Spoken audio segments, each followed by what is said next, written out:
Bienvenue à le podcast de Philippe. Aujourd'hui, on plonge dans l'univers des LLM, Ah, les LLM, ces intelligences artificielles capables de comprendre et de générer du texte. où on les voit partout en ce moment. Vous savez, c'est IA qui sont partout. Bon, à un moment qu'on s'est posé la question, comment connecter un LLM à votre Google Drive pour qu'il puisse interagir avec vos documents? Hmm, Deux approches s'offrent à nous, le fine-tuning et le RAG. Deux approches fascinantes. On va décortiquer ces deux techniques ensemble, Oui, étape par étape, d'accord. et voir laquelle pourrait vous convenir le mieux. Tout à fait. N'oubliez pas de vous abonner à notre chaîne YouTube pour ne rater aucun épisode.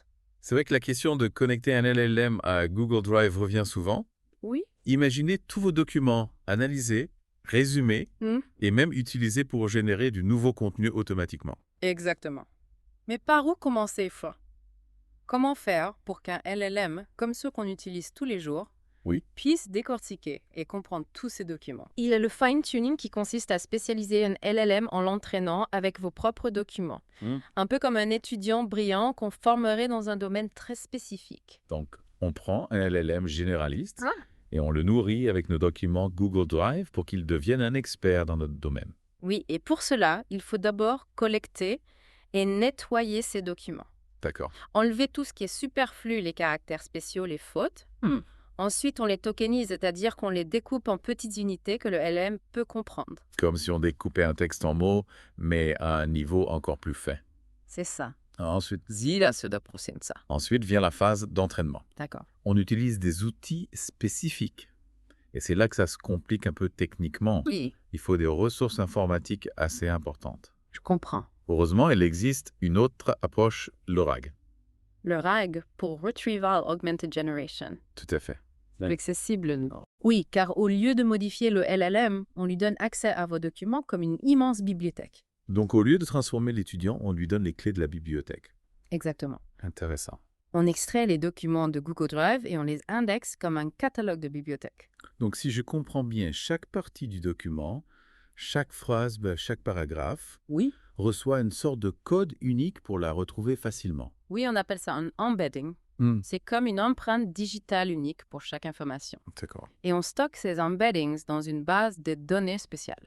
Et quand on pose une question au LLM, il utilise ces embeddings pour retrouver instantanément les passages pertinents dans nos documents. C'est ça. Le LLM n'a pas besoin d'être spécialisé. Il utilise vos documents comme source d'information en temps réel. C'est vraiment fascinant. Mais j'imagine que si l'on modifie un document, Oui. le système doit le savoir, n'est-ce pas? Absolument, la mise à jour en temps réel est cruciale pour le RAG. Si vous modifiez un document, le système doit être capable de le prendre en compte immédiatement.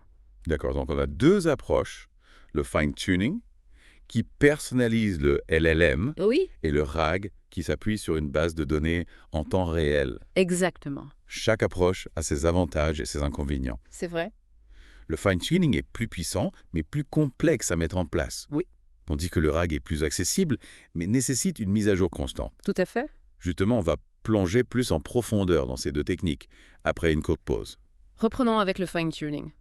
Imaginez que vous êtes un chercheur en médecine avec des milliers d'articles scientifiques sur votre Google Drive. Ah oui, des études cliniques, des publications sur de nouveaux traitements, une mine d'informations. Exactement. Avec le fine-tuning, vous pourriez entraîner un LLM spécifiquement sur ces documents. D'accord? Il apprendrait le jargon médical, les concepts clés, les relations entre les maladies. Il deviendrait un expert en recherche médicale, mais spécialisé dans mes propres documents. Oui, comme un assistant de recherche ultra performant, capable de résumer un article complexe, de trouver toutes les études sur un traitement spécifique ou même de comparer les résultats de différentes recherches. Un gain de temps considérable, mais est-ce vraiment à la portée de tous? Le fine-tuning demande beaucoup de ressources informatiques et une expertise technique assez pointue. Ah oui. De plus, si vous ajoutez de nouveaux documents à votre Drive, il faut recommencer le processus. Donc ce n'est pas vraiment une solution plug and play. Non, plutôt une solution sur mesure pour des besoins très spécifiques. Passons maintenant au RAG. Ouais. Prenons l'exemple d'un architecte avec des plans, des croquis, des documents techniques sur son Google Drive. Des documents remplis de termes techniques, de normes de construction de calculs complexes. Avec le RAG, ces documents sont intégrés dans une base de données. Chaque élément, chaque phrase, chaque paragraphe est transformé en un embedding, ce code unique dont on parlait. C'est comme si chaque information avait sa propre carte d'identité stockée dans une immense bibliothèque numérique. Exactement. Si vous demandez au LLM Quelles sont les normes de sécurité incendie pour un bâtiment de type X? Oui. Il utilise ces embeddings pour retrouver instantanément les documents pertinents. Et ensuite, Il analyse ces documents et génère une réponse précise et concise basée sur les informations qu'il a trouvées. c'est impressionnant. Et si je modifie un document sur mon drive file, Le système doit être mis à jour en temps réel. Il existe des solutions pour automatiser cela en utilisant des webbooks ou des systèmes de surveillance de fichiers. donc le RAG semble plus flexible et accessible que le fine-tuning. Mais y a-t-il des situations où le fine-tuning reste la meilleure option? Oui, si vous avez besoin d'un LLM ultra spécialisé, capable de comprendre des nuances très subtiles de votre domaine, le fine-tuning est plus adapté. Par exemple, pour un chercheur dans un domaine très pointu, avec un vocabulaire spécifique et des concepts complexes, Exactement. Le fine-tuning permet de créer un LLM qui maîtrise parfaitement ces subtilités. N'oublions pas que ces technologies évoluent constamment. Il est important de se tenir au courant des dernières avancées. oui, bien sûr. Et la confidentialité des données est primordiale.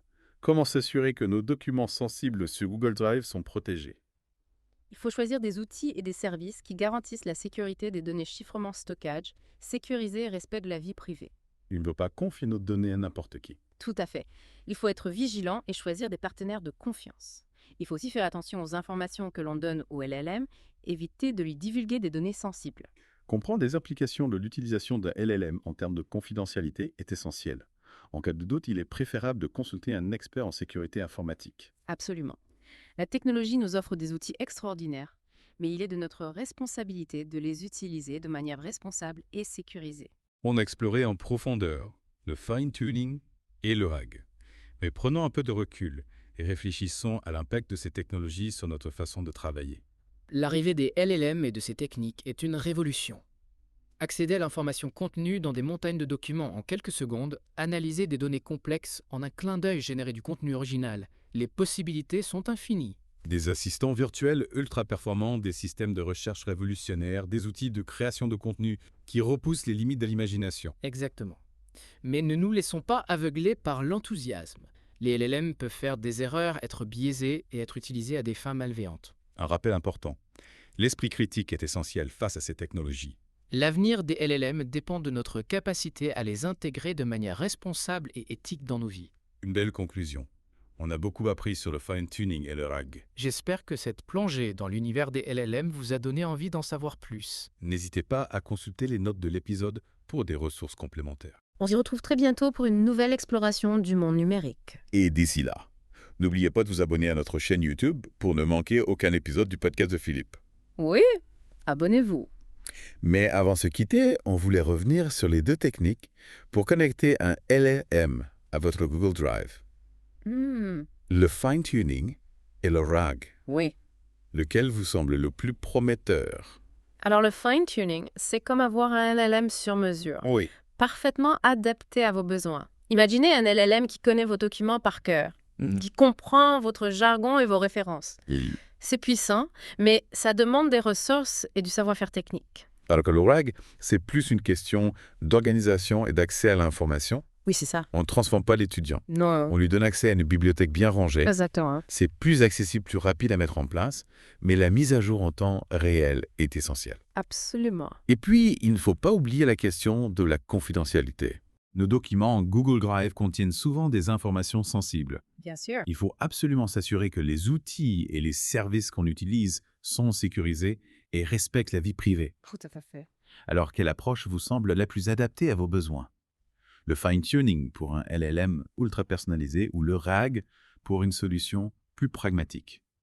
N'hésitez pas à explorer les ressources mentionnées dans les notes de l'épisode et à partager vos réflexions avec nous. Oui, on attend vos commentaires avec impatience. On se retrouve très bientôt pour une nouvelle plongée dans l'univers fascinant de la technologie. À très bientôt. N'oubliez pas de vous abonner à notre chaîne YouTube pour ne rater aucun épisode du podcast de Philippe.